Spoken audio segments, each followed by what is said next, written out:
कार्यक्रम के पुण्यार्जक हैं श्री महावीर, श्रीमती सीमा, रितांश एवं सोनिया जैन, रामगढ़ वाले, C300 तलवंडी, कोटा, राजस्थान। तो कल नसीब में उनके पास बैठने का मौका आपको नहीं मिलने वाला है। हम मुनियों के पास बैठने के बहाने, हम मूर्ति के पास बैठने के बहाने, हम शास्त्रों के पास बैठने के बहाने, हम उनके पास से बैठने का जुगाड़ कर रहे हैं, जुगत लगा रहे हैं। क्या बोलते, टेक्निक हम आजमा के देख रहे हैं, कैसे उनके पास में बैठ जाएं, कैसे उनके पास में पहुंच जाएं, कैसे उनके पास में चले जाएं। वो ये भक्तामर क्या एक प्यारी सी कविता है। छोटे बच्चे होते हैं। हाँ बेटा सुनाओ, कौन सी क्लास में है? केदी क्लास में हूँ, केजी नहीं केदी क्लास में हूँ। जो तोतले बच्चे, कई बार बच्चे छोटे में लड़िया के तोतले तो नहीं होते हैं, पर माँ के सामने, दादा दादी के सामने जानबूझ के प्यार में इतरा करके बोलते हैं। लाड़ में कैसा तोतली भाषा बोलते हैं। जीभ तो अच्छी है, वैसे तो ठीक ठाक बोलते हैं, तो माँ के सामने लाड़ में आकर तोतला बोलते हैं। केदी क्लास में, बेटा सुनाओ, आंटी आई घर में, मेहमान आए, सुनाओ तुमने क्या सीखा है। वो पोयम सुनाना शुरू करता है। वो पोयम सुनाकर आप कितना, अरे वाह बेटा, वाह वाह राजा, वाह वाह मुन्ना, वाह टीचर कितनी बढ़िया है, तेरा स्कूल कितना बढ़िया है, अरे ले उसे गिफ्ट दे देते। कुछ होता है तो गिफ्ट दे देते, नहीं होता है बेटा अगली बार आऊंगी तो जो बड़े गिफ्ट लेकर के आऊंगी, भले तुम अगली बार मत जाओ, गिफ्ट मत दो, पर उस समय तुम उसे निकला, वाह भाई वाह बहन जी वाह, कितना होशियार बच्चा है आपका, उसको पूरी इतनी सारी पोयम याद है, इतनी सारी बातें। वो भी इतना गले, हाँ क्यों ना हो, मेरा बच्चा महंगे स्कूल में पढ़ता है। कुछ महिला बोलती है, हाँ क्यों नहीं याद करेगा, माँ बुद्धिमान तो औलाद बुद्धिमान, अपनी बड़ाई करती है। कुछ महिलाएं टीचर की बड़ाई करती हैं, क्यों बच्चा बुद्धिमान निकलेगा, इतनी बढ़िया मैडम, इतने बढ़िया टीचर को पढ़ाती है। क्या, जैसे बच्चे के मुंह से पोयम सुन के, बच्चे के मुंह से पोयम सुन के आपको बड़ी प्रसन्नता होती है, ऐसे ही आपके मुंह से भक्तमा सुन करके भगवान को प्रसन्नता होती है, गुरुओं को प्रसन्नता होती है। क्या मंत्रों का पाठ हो रहा है, क्या मालाएं फेरी जा रही, कितना बढ़िया स्वाध्याय इंसान कर रहा है।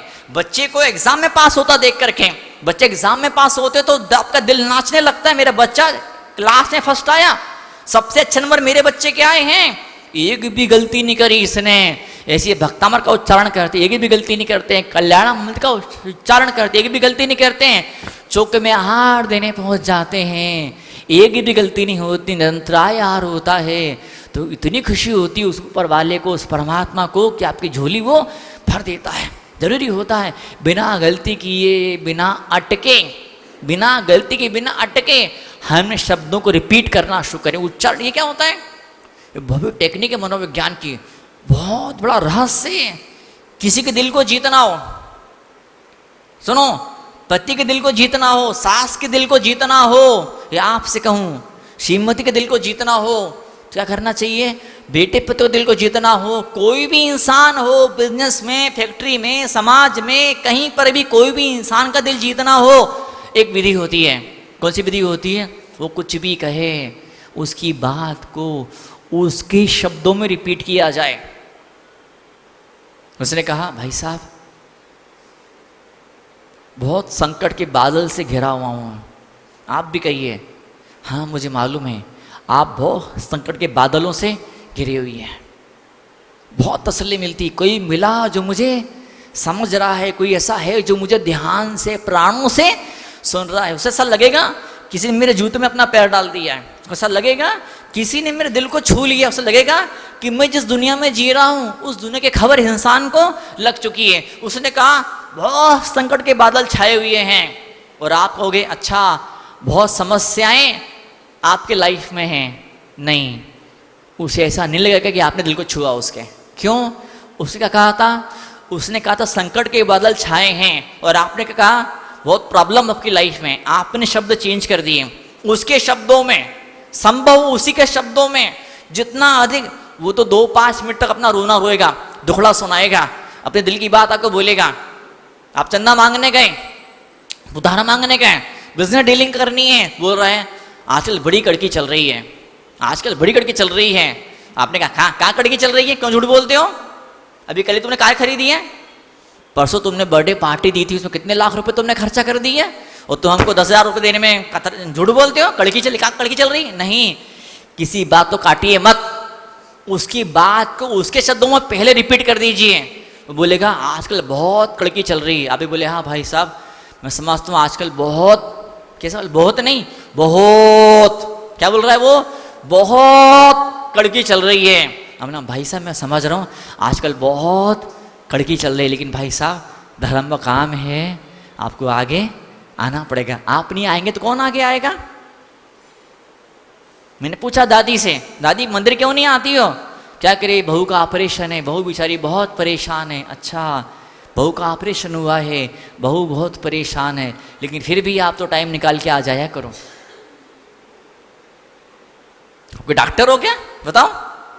अरे किसी की तबीयत खराब हो रही है तो आपके डॉक्टर हो क्या कि वहां जाओगे तो उसकी तबीयत ठीक कर दोगे? आप बताओ, हैं? कोई इंजेक्शन लेके आप जाने वाले हो क्या? कोई मशीन लेके आप जाओगे क्या? उसे ऑपरेशन करके आओगे क्या?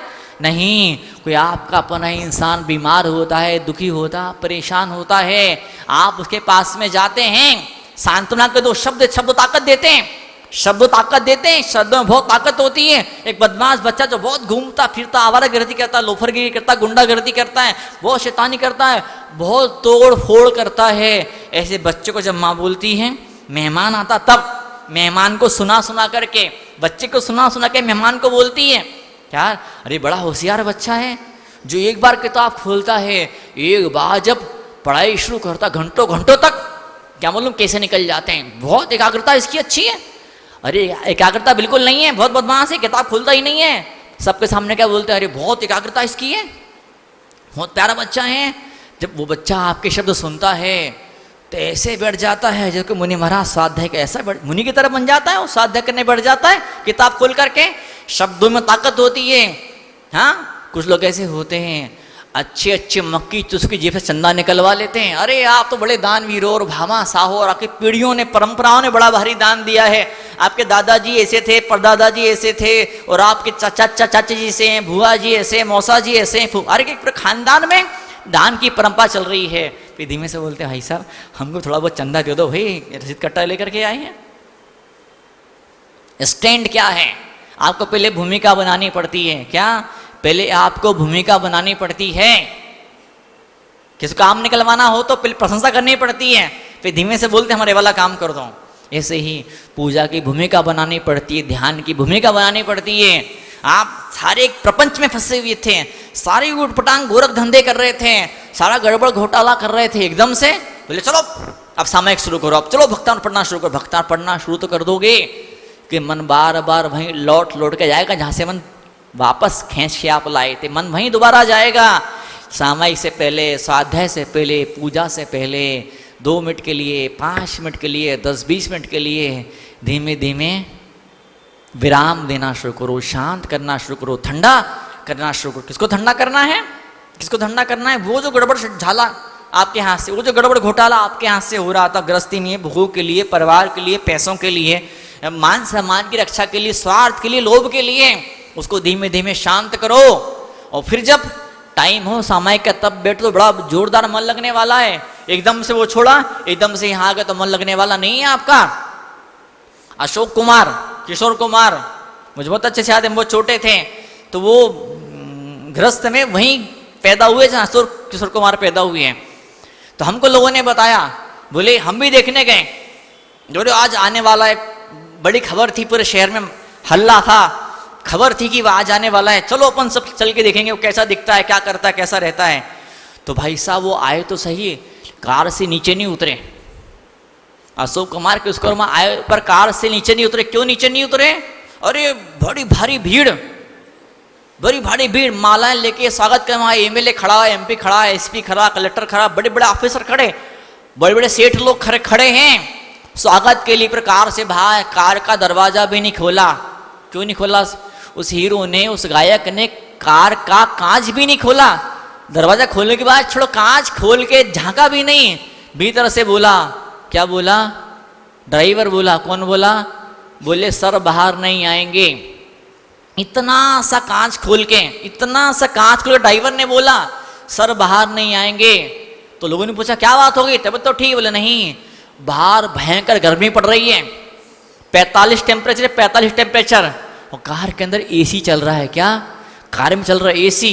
अब इतनी ठंडी से इतनी गर्मी में आएंगे तो क्या होगा, तबीयत खराब हो जाएगी। और अगर वायरल हो जाएगा तो ये सबका दौरा रद्द हो जाएगा, वो नहीं जा पाएंगे जहां उनको जाना है। क्या इसलिए क्या किया जाएगा, सर बाहर नहीं आएंगे, कांच के बाहर से टाटा किया, बाय बाय किया, लोगों का हाथ जोड़ा, धन्यवाद दे किया, माफी मांगी और कार से वैसे के वैसे अगले गांव के लिए रवाना हो गए। भयंकर ठंडी से, बहुत तेज ठंडी से सीधे 40 टेम्परेचर में सड़क के ऊपर जाएंगे, गर्म सड़क के ऊपर, आप बीमार पड़ जाएंगे। ऐसे ही भोगों में डूबा हुआ जीव, वासना में डूबा हुआ जीव, लोभ में, छल में, स्वार्थ में डूबा हुआ जीव एकदम से मुनि बन जाएगा तो मोक्ष नहीं मिलने वाला है। धीमे धीमे पहले ब्रह्मचारी बनिए, फिर क्षुल्लक बनिए, फिर एलक बनिए और फिर आपको धीमे धीमे प्रोसेस, धीमे धीमे शुरुआत की जाएगी। धीमे धीमे उंगली पकड़ के फिर पोंछा पकड़ा जाएगा, एकदम से पोंछा नहीं पकड़ा जाता है। जैसे ही घुसा मरीज डॉक्टर क्लिनिक के अंदर, उससे आओ देखा ना ताव, कुछ नहीं पूछा मरीज से, तुझे क्या बीमारी है, कितना टाइम से बीमारी, तुझे हुआ क्या, लक्षण क्या है, कुछ नहीं पूछा। जैसे ही मरीज घुसा क्लिनिक के अंदर, डॉक्टर ने पहले से ही एडवांस में एक इंजेक्शन लगा के रखता, जैसे ही आया ठूंस दिया उसको, तो क्या होगा, पहलवान से पहलवान मरीज होगा, घबरा कर डर के मारे बाहर भाग जाएगा। भैंस को करते, किसको करते ऐसा, भैंस को करते, भैंस को कुछ नहीं पूछते, भैंस से तुझे क्या हो रहा क्या नहीं हो रहा है, पहले फोन से सारी बात हो जाती है, भैंस के मालिक की डॉक्टर से, वेटरनरी ढोर के डॉक्टर से फिर सारी बात हो जाती है। और फिर क्या होता है, इंजेक्शन लाता है और भैंस मोटी चमड़ी होती है, सुई ऐसी रखता है और ऐसा ठोकता मुक्के से, उसे सुई घुसती नहीं भैंस की मोटी चमड़ी के अंदर, इंजेक्शन लगाना हो तो सुई ऐसी पकड़ता, उधर नोक होती, इधर सुई का ऐसा वो प्लास्टिक का होता, ठोकता, मुक्के से ठोकता है, फिर इंजेक्शन भरा होता है, इंजेक्शन लगा करके फिर वो डॉक्टर अगले भैंस के पास रवाना हो जाता है। और हम आप ऐसे नहीं, हमको भूमिका बनानी पड़ती है, हमको प्लेटफॉर्म बनाना पड़ता है, हमको क्या है, हमको तैयारी करनी पड़ती है। पाश्चात्य निर्वाण कल्याणक सामने है, आने वाला है, तैयारियां चल रही हैं। तैयारी क्यों चल रही बताइए आप, तैयारी क्यों करनी पड़ती है, बार बार सूचनाएं होती, घोषणाएं होती है। वो पर्वत बना दिया, वो सीमेंट का, मिट्टी का, पट्टों का, लकड़ी का पर्वत बनाया, शिखर जी बनाया, क्यों बताइए, क्यों क्यों, मन को तैयार किया जाता है, भूमिका बनाई जाती है। जवान छोरा, शादी की उम्र हो गई उसकी, अब शादी होने वाली है, भाग के करी तो अलग बात है।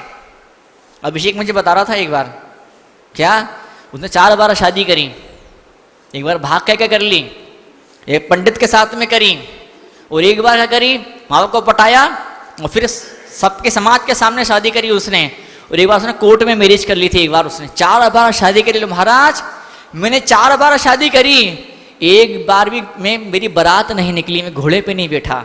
बेवकूफ, मैंने एक बार भी शादी नहीं करी, मैं 5 बार घोड़े पर बैठा। मैं ये बिनौली निकली, इस गांव में, उस गांव में, उस गांव में, उस शहर में, मैंने 5 बार घोड़े पर बैठा। मैं 5 बार मेहंदी लगी मुझे, 5 बार बैंड बाजे, शहनाइयाँ, पूरा धूमधाम, पूरा जुलूस निकला, बिल्कुल दूल्हे जैसा सजा करके।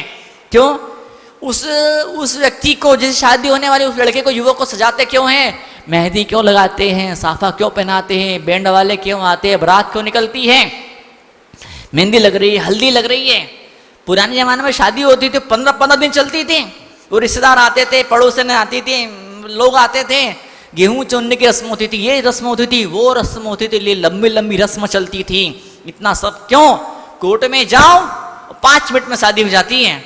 वो पंडित के साथ फिरे लगाओ तो पंडित 2-2, 3-3 घंटे लगा देता पूजा करने में, वो हवन कराने में। बताओ बाप, इतनी माथापच्ची क्यों, ये सारे जब प्रोसेस होते, मेहंदी लगती, हल्दी लगती, ये होता वो होता, रस्म जब होती है तो उसकी मानसिकता बन जाती है, उसका मन बन जाता है, वो मानसिक रूप से तैयार हो जाता है कि अब मेरी शादी होने वाली है। कल तक मैं जवान छोक रहा था, यहाँ से वहाँ घूमता था, फिरता था, लेकिन अब मैं पति बनने वाला हूँ। लड़की सोचती है, कल तक मैं कहीं भी कैसे भी घूमती थी, कुछ भी पहनती थी, किसी के साथ भी घूमती थी, पर अब वो सब करना बंद है। क्यों, अब मैं किसी की बहू, आप तो सिर्फ बेटी थी, सिर्फ बेटी थी, पोती थी, बहन थी, पर पत्नी बनने वाली हूँ मैं, बहू बनने, तो मानसिकता उसको बनाई जाती है। तो 2 दिन पहले से, 4 दिन पहले से क्या होता है, तैयारियां होना चालू हो जाती है। भाई साहब का रिटायरमेंट था तो बड़ा फंक्शन हुआ, रास्ते में 2 लोग मुझे दर्शन करने आए, 2 लोग। मैं, तुम लोग कहाँ जा रहे हो? बोले वहां पर रिटायरमेंट के फंक्शन में जा रहे हैं। तुमने मेहंदी क्यों लगाई? अरे आप समझते नहीं हो, आज बॉस का रिटायरमेंट है, बड़ा भारी फंक्शन है। उनने फोन करके बोला हम सबको कि देखो जितने स्टाफ के सारे कर्मचारी थे, सारे मेंबर थे, जो भी आएगा, चाहे क्लर्क आए, चाहे मैनेजर आए, चाहे चपरासी आए, हर एक को मेहंदी लगा के सूट बूट टाई पहन के आना अनिवार्य है। क्यों? अरे फंक्शन में जा रहे हो, उत्सव में जा रहे हो, ऐसे फटे कपड़े पहन करके, वो नौकरानी वाली साड़ी पहन के शादी पार्टी में, अच्छा बन ठन के जाया जाता है। बताओ कि शादी पार्टी में जाते हो, बन ठन के जाते हो। भगवान के मंदिर भी श्रृंगार होके जाया जाता है, अच्छे कपड़े पहन के जाते हैं। क्यों जाते हैं बताओ? वहां तो किसी लड़के की शादी है, यहाँ पर मेरी शादी है, मेरी आत्मा की परमात्मा से शादी होने वाली है। बताओ, ये है ना, ये प्रवचन पंडाल है, प्रवचन का पंडाल नहीं है, लगन का मंडप है, ये शादी का मंडप है। 2 पंडित जी बैठे हुए, ओम फट स्वाहा, लड़के को लाओ, गजानाम गणपति गम स्वाहा, पयानाम प्रियपते होम स्वाहा। सारे मंत्र पढ़े जा रहे हैं। मंत्र क्यों पढ़े जा रहे हैं? 2 पंडित जी आए हैं आपकी शादी कराने के लिए। किससे कराएंगे? उससे, उस ऊपर वाले से। ये आत्मा की परमात्मा शादी होने वाली, विवाह होने वाला है। उस विवाह के फंक्शन में हम सब लोग यहाँ के बैठे हैं। जो विवाह के फंक्शन में आते, कैसे आते हैं? थोड़ा जरा ठीक ठाक होके आते हैं। ऐसा नहीं कि घर से उठ करके ऐसे आके बासा मुंह, बाल बिखरे हुए, आंख में कीचड़ है, नहाए धोई नहीं, ऐसे यहाँ पे आके बैठ के, ऐसा नहीं। जितना अच्छे से अच्छा होता है भगवान के मंदिर में, वैसे जा देवो भूतवा दिवम यजित। देवो भूतवा दिवम, संस्कृत भाषा के एक श्लोक है, कहावत है। क्या? देवता बन के देवता की आराधना की जाती है। भिखारियों को राजा के महल में एंट्री नहीं मिलती है। क्या समझे? भिखारियों को सम्राट के महल में एंट्री नहीं मिलती। गेट कीपर, वॉचमैन, चपरासी, द्वारपाल घुसने भी नहीं देता है। इस कार्यक्रम के पुण्यार्जक हैं श्री महावीर, श्रीमती सीमा, रितांश एवं सोनिया जैन, रामगढ़ वाले, C 300 तलवंडी, कोटा, राजस्थान।